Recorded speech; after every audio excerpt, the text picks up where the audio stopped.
పిల్లలు, ఇప్పుడు మనం 53వ పేజీలో ఉన్న నీతి పద్యాలు నేర్చుకుందాం. కింద బొమ్మను చూడండి, ఆలోచించి మాట్లాడండి. కింద బొమ్మలో పాప ఏం మాట్లాడుతోంది అని అడుగుతున్నారమ్మా. కింద బొమ్మలోని పాప వేమన పద్యాన్ని చెబుతున్నది. ఇనుము విరిగినేని ఇరుమారు ముమ్మారు కాచి అతుకవచ్చు క్రమముగాను, మనసు విరిగినేని మరి చేర్చరాదయ విశ్వదాభిరామ వినురవేమ. ఈ వేమన పద్యానికి అర్థము, ఇనుము గనక విరిగినట్లయితే 2 సార్లు కాదు, అంతకంటే ఎక్కువ సార్లు కూడా కాల్చి క్రమముగా అతికించవచ్చు. కానీ మనసు విరిగితే దాన్ని తిరిగి అతికించలేము. మీకు తెలిసిన నీతి పద్యాన్ని చెప్పమని అడుగుతున్నారు. సాధు సంగమమున సామాన్యుడు కూడా మంచి గుణములను గ్రహించుచుండు, పుష్ప సౌరభంబు పొందదాదారంబు లలిత సుగుణజాల తెలుగు బాల. ఈ పద్యానికి అర్థము, సాధువులతో కలిసి ఉండటం వల్ల సామాన్య మానవుడు కూడా వాళ్ళ దగ్గర నుండి కొన్ని మంచి లక్షణాలను నేర్చుకుంటాడు.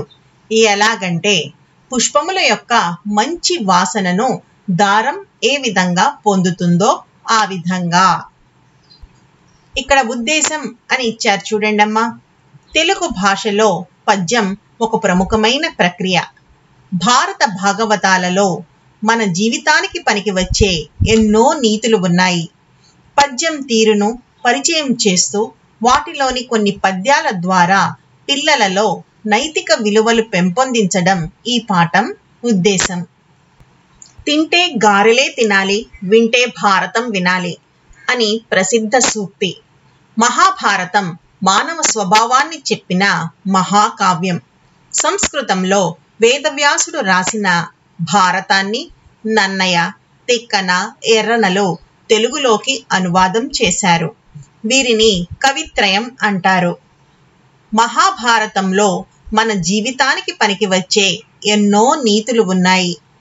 అలాగే పోతన రాసిన భాగవతంలో కూడా ఇలాంటి పద్యాలు ఉన్నాయి. వాటిలో కొన్నింటిని చూద్దాం. వేదవ్యాసుడు సంస్కృతంలో రాసిన భారతాన్ని నన్నయ, తిక్కన, ఎర్రన అనే 3 కవులు తెలుగులోకి అనువదించారమ్మా. వీళ్ళని కవిత్రయము అని పిలుస్తాము. అలాగే పోతన కూడా భాగవతంలో కొన్ని నీతి పద్యాలను చెప్పటం జరిగింది. ఇందులో నన్నయ, తిక్కన, ఎర్రన, పోతన రాసినటువంటి కొన్ని పద్యాలని మీకు ఇవ్వడం జరిగింది. మొదటి పద్యాన్ని నన్నయ్య గారు రచించారు.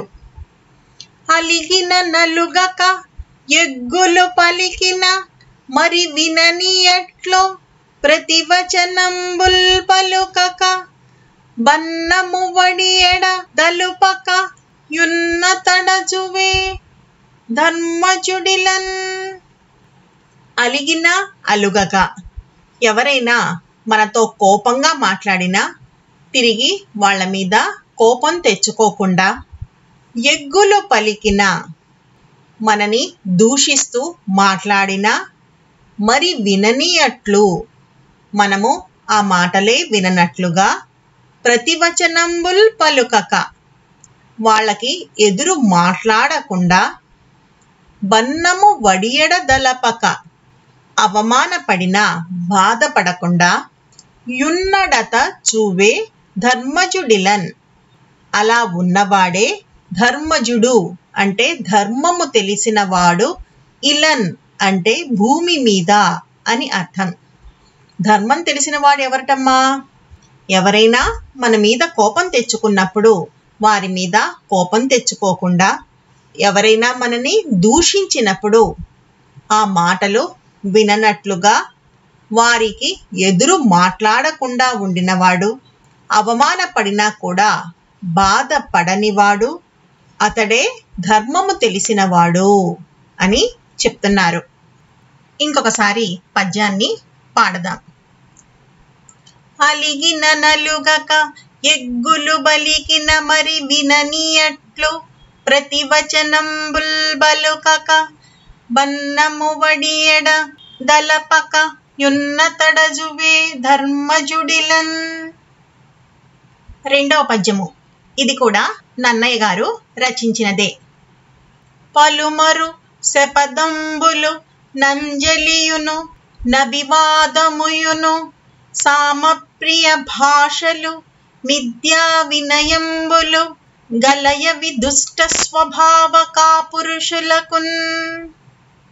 పలుమరు అంటే మళ్ళీ మళ్ళీ, శపదంబులు అంటే ఒట్లు వేయడం, నంజలియును రెండు చేతులు జోడించి, నభివాదముయును నమస్కారము చేయుట, సామప్రియ భాషలు ఎదుటివారికి నచ్చే విధంగా మాట్లాడటం, మిథ్యా వినయంబులు దొంగ వినయాలు గలయవి దుష్ట స్వభావ కాపురుషులకున్. ఇలాంటి లక్షణాలు చెడ్డవాళ్ళకి ఉంటాయి అని ఈ పద్యంలో చెప్తున్నారు. నన్నయ్య గారు ఈ పద్యంలో చెడ్డవాళ్ళ యొక్క లక్షణాలను వివరించారు. వాళ్ళు ఎలా ఉంటారటమ్మా? మళ్ళీ మళ్ళీ ఒట్లు వేసి చెప్తూ ఉంటారట, చేతులు జోడించి మాటిమాటికి నమస్కరిస్తూ ఉంటారట, ఇతరులకు నచ్చే విధంగానే మాట్లాడుతూ ఉంటారట, దొంగ వినయాలు ప్రదర్శిస్తూ ఉంటారట. ఇలాంటి లక్షణాలు చెడ్డవారికి ఉంటాయి అని నన్నయ్య గారు ఈ పద్యంలో చెప్తున్నారు. పద్యాన్ని మరొకసారి పాడుకుందాం. పలుమరు శపదంబులు నంజలియును నభివాదముయును సామప్రియ భాషలు మిథ్యా వినయంబులు గలయవి దుష్ట స్వభావ కాపురుషులకున్. ఇప్పుడు మూడో పద్యాన్ని చూద్దామమ్మా. దీనిని తిక్కన గారు రచించారు.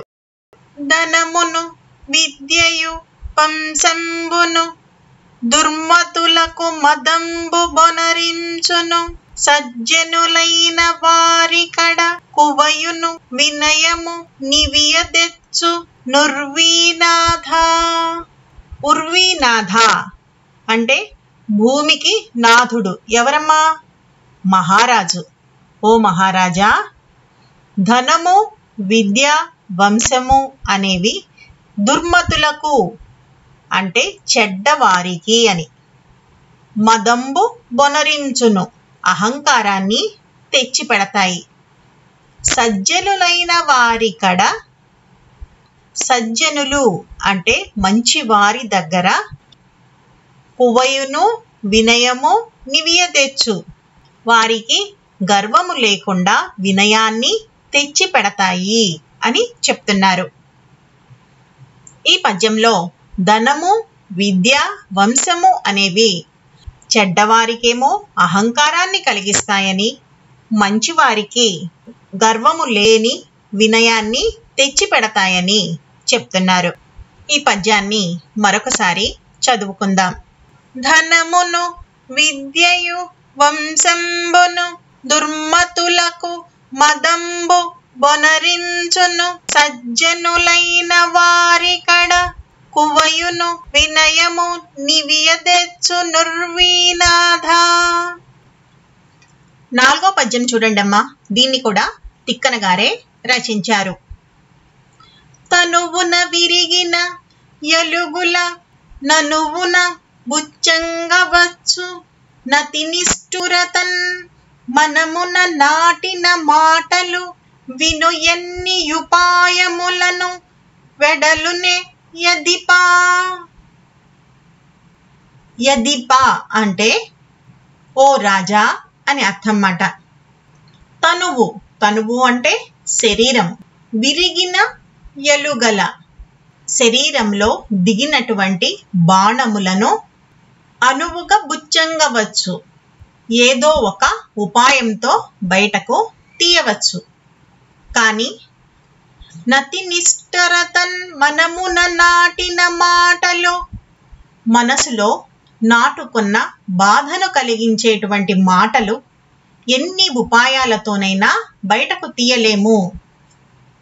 ఈ పద్యంలో తిక్కన గారు శరీరంలో దిగినటువంటి బాణాలను ఏదో ఒక ఉపాయంతో బయటకు తీయవచ్చు, కానీ మనసుని బాధ కలిగించేటువంటి మాటలను ఎన్ని ఉపాయాలతోనైనా బయటకు తీయలేము, అంటే ఆ గాయాన్ని మాన్చలేము అని చెప్తున్నారు.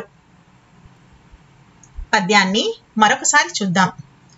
తనువున విరిగిన ఎలుగుల ననువున బుచ్చంగవచ్చు నతి నిష్ఠురతన్ మనమున నాటిన మాటలు విను ఎన్ని ఉపాయములను వెడలు నెయదిపా.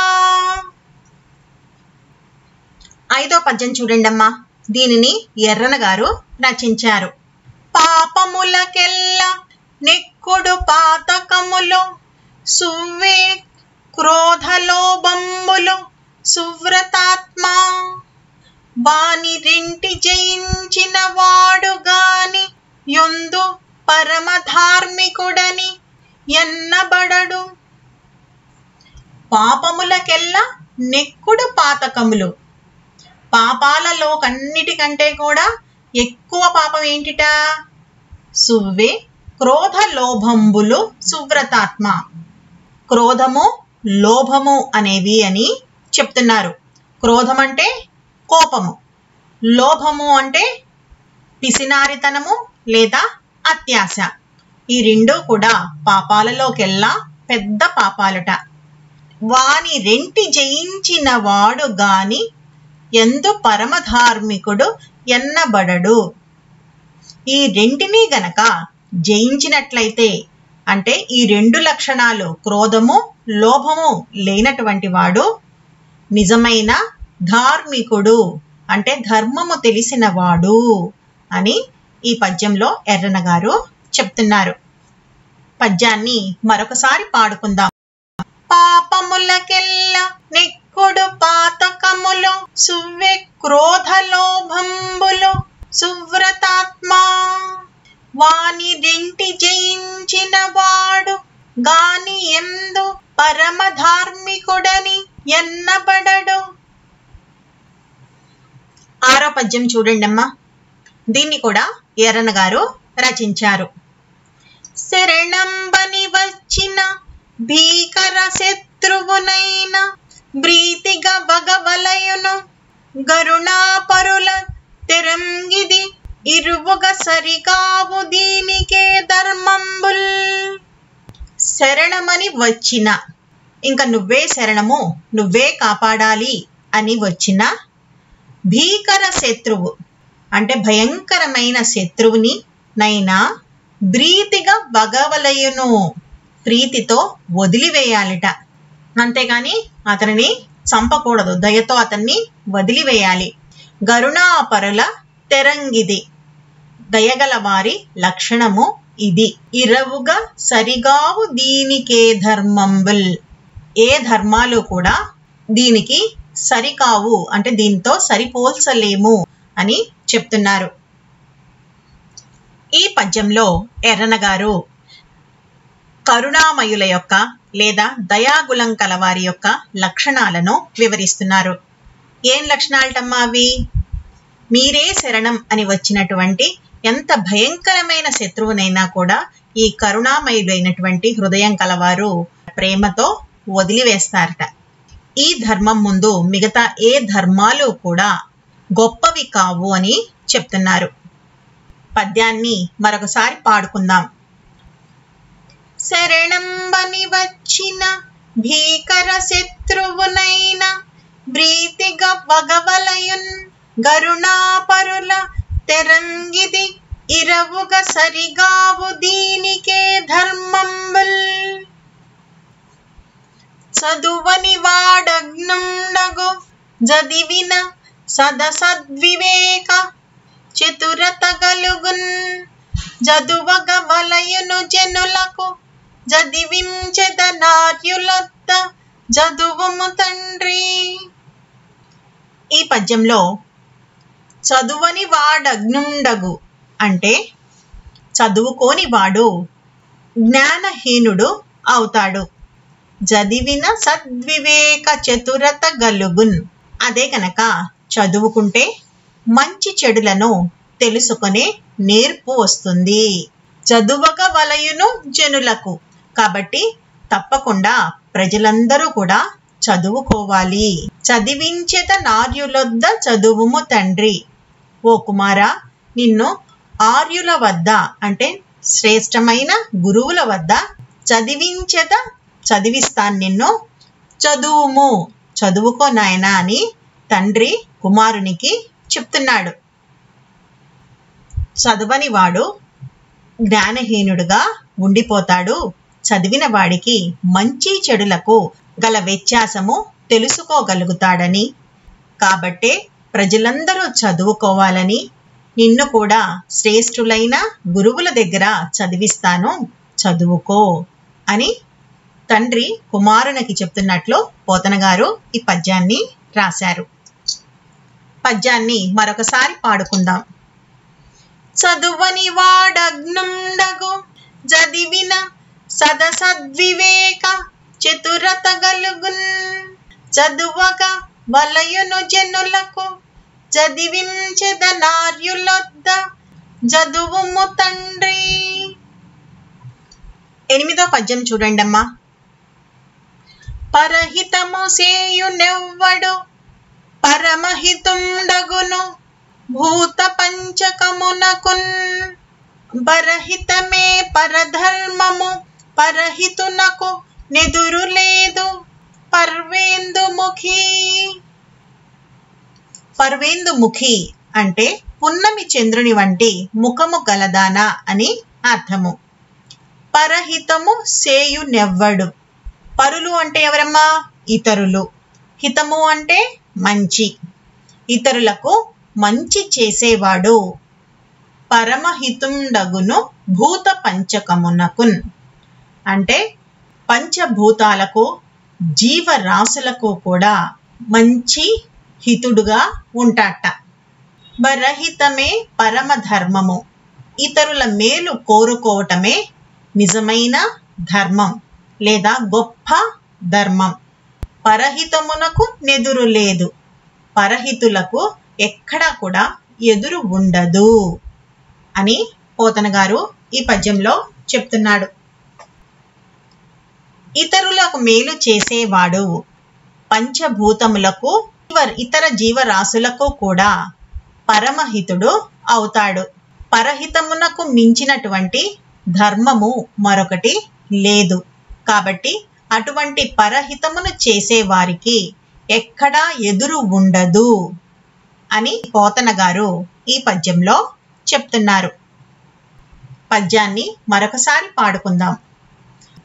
పరహితము సేయునెవ్వడు పరమహితుండగును భూత పంచకమునకున్. పరహితమే పరమధర్మము పరహితునకు నెదురు లేదు పర్వేందుముఖి. ఈ విధంగా మన నీతి పద్యాలలో నన్నయ, తిక్కన, ఎర్రన, పోతన రచించిన పద్యాలని ఇచ్చారమ్మా. ఈ పద్యాలన్నింటినీ చక్కగా నేర్చుకోండమ్మా. ఈ వీడియో మీకు నచ్చినట్టయితే లైక్, షేర్ మరియు సబ్స్క్రైబ్ చేయండి. కొత్త వీడియో నోటిఫికేషన్ కొరకు బెల్ ఐకాన్ను ట్యాప్ చేయండి.